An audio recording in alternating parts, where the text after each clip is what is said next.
How the Grinch Stole Christmas by Dr. Seuss. Read by Shortline Staff. Every Who down in Whoville liked Christmas a lot. But the Grinch, who lived just north of Whoville, did not. The Grinch hated Christmas, the whole Christmas season. Now please don't ask why. No one quite knows the reason. It could be his head wasn't screwed on just right. It could be, perhaps, that his shoes were too tight. But I think that the most likely reason of all may have been that his heart was 2 sizes too small. But whatever the reason, his heart or his shoes, he stood there on Christmas Eve hating the Whos, staring down from his cave with a sour, grinchy frown at the warm-lighted windows below in their town, for he knew every Who down in Whoville beneath was busy now hanging a mistletoe wreath. And they're hanging their stockings, he snarled with a sneer. Tomorrow is Christmas, it's practically here. And then he growled, with his Grinch fingers nervously drumming, I must find some way to stop Christmas from coming. For tomorrow, he knew, all the Who girls and boys would wake bright and early. They'd rush for their toys, and then, oh, the noise, oh, the noise, noise, noise, noise. That's one thing he hated, the noise, noise, noise, noise. Then the Whos, young and old, would sit down to a feast, and they'd feast, and they'd feast, and they'd feast, feast, feast, feast. They would feast on Who pudding and rare Who roast beast, which was something the Grinch couldn't stand in the least. And then they'd do something he liked least of all. Every Who down in Whoville, the tall and the small, would stand close together with Christmas bells ringing. They'd stand hand in hand, and the Whos would start singing. They'd sing, and they'd sing, and they'd sing, sing, sing, sing.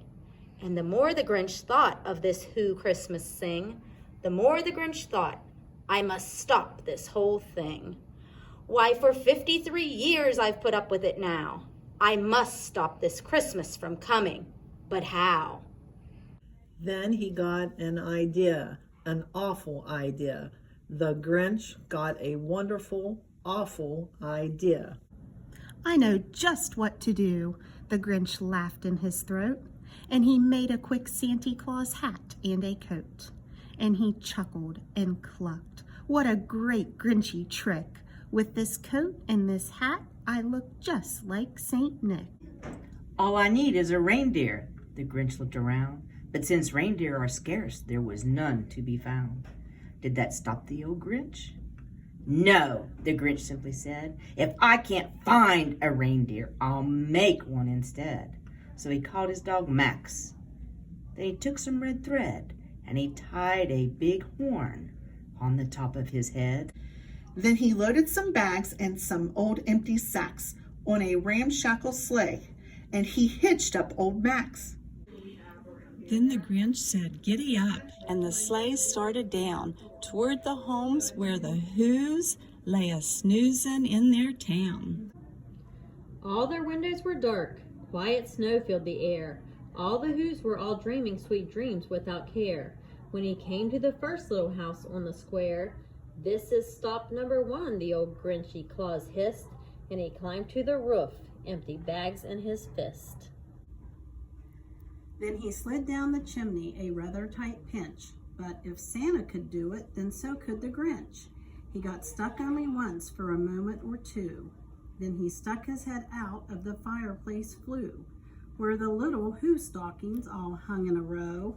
These stockings, he grinned, are the first things to go. Then he slithered and slunk with a smile most unpleasant around the whole room, and he took every present. Pop guns and bicycles, roller skates, drums, checkerboards, tricycles, popcorn, and plums. And he stuffed them in bags. Then the Grinch very nimbly stuffed all the bags, one by one, up the chimbley. Then he slunk to the icebox. He took the Who's feast. He took the Who pudding. He took the roast beast. He cleaned out that icebox as quick as a flash. Why, that Grinch even took their last can of Who Hash. Then he stuffed all the food up the chimney with glee. And now, grinned the Grinch, I will stuff up the tree. And the Grinch grabbed the tree and he started to shove. When he heard a small sound like the coo of a dove, he turned around fast and he saw a small who, little Cindy Lou Who was not more than 2. The Grinch had been caught by this tiny Who daughter who got out of bed for a cup of cold water. She stared at the Grinch and said, "Santa Claus, why? Why are you taking our Christmas tree? Why?" But you know, that old Grinch was so smart and so slick. He thought up a lie, and he thought it up quick. "Why, my sweet little tot," the fake Santa Claus lied, "there's a light on this tree that won't light on one side. So I'm taking it home to my workshop, my dear. I'll fix it up there, then I'll bring it back here."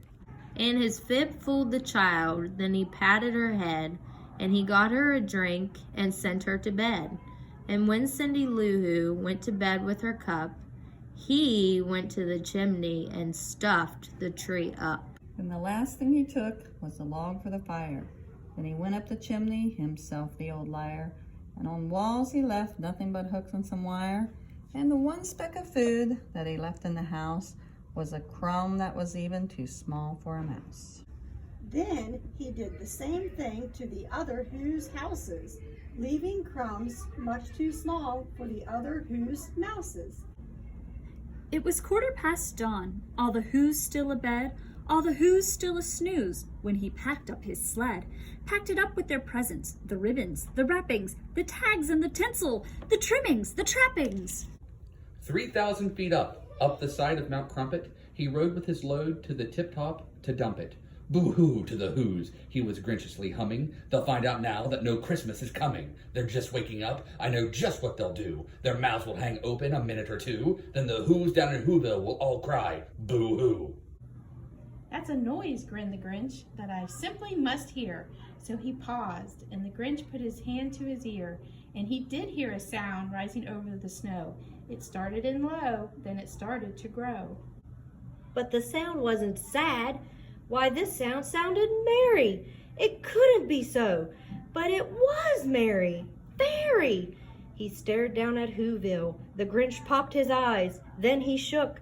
What he saw was a shocking surprise. Every Who down in Whoville, the tall and the small, was singing without any presents at all. It hadn't stopped Christmas from coming. It came. Somehow or other, it came just the same. And the Grinch, with his Grinch feet ice cold in the snow, stood puzzling and puzzling. How could it be so? It came without ribbons. It came without tags. It came without packages, boxes, or bags. And he puzzled 3 hours till his puzzler was sore. Then the Grinch thought of something he hadn't before. Maybe Christmas, he thought, doesn't come from a store. Maybe Christmas, perhaps, means a little bit more. And what happened then? Well, in Whoville they say that the Grinch's small heart grew 3 sizes that day, and the minute his heart didn't feel quite so tight, he whizzed with his load through the bright morning light. And he brought back the toys and the food for the feast, and he himself, the Grinch, carved the roast beast.